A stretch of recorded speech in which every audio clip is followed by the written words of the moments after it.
So today we're going to dive deep into a really specific and, yeah, pretty controversial perspective on modern dating.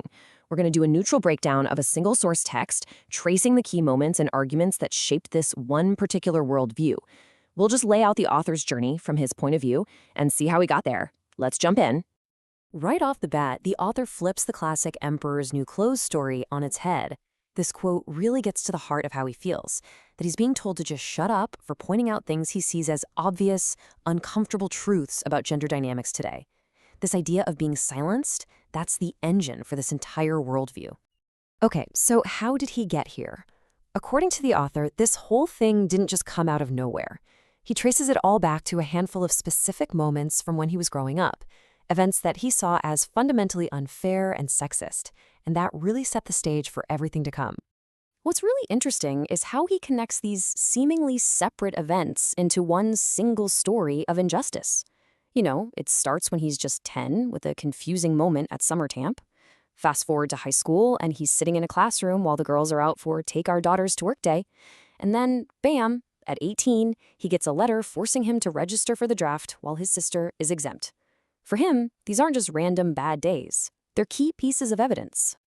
And this is a huge moment for him. He asks his teacher a direct question, and the answer he gets, yes, it is, shut up, it just lands like a bombshell. In his mind, it's total validation.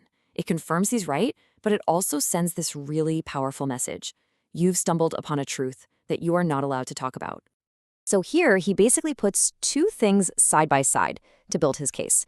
He takes a social thing, a school initiative, and compares it to a legal thing, a federal law. And he argues that, hey, look, both of these point to a clear double standard. From where he's standing, one group gets an opportunity, while the other gets a serious legal obligation.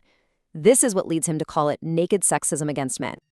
So, all that feeling of being shut down and treated unfairly, it starts to snowball into this next major theme for him, this deep, growing frustration with what he starts to see as a pattern of dishonesty from women, especially in the world of dating.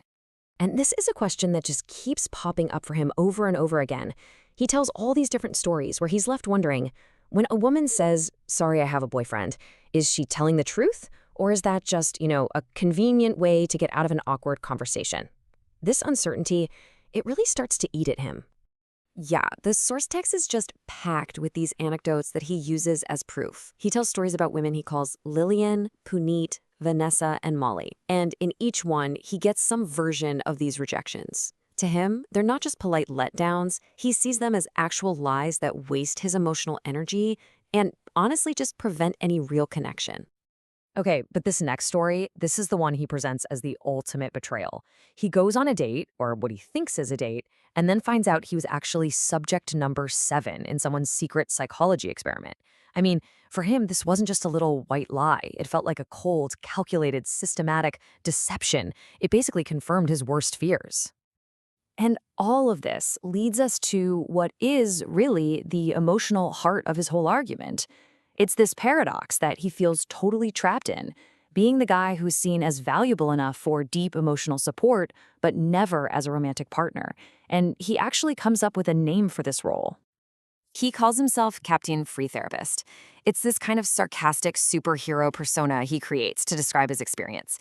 He feels like he's become this unpaid, on-call emotional support system, the one who's always there to help women deal with the fallout from dating guys he considers to be, well, assholes. And you can really see the conflict he's feeling right here. The main story he tells to illustrate this is about a woman named Juanita.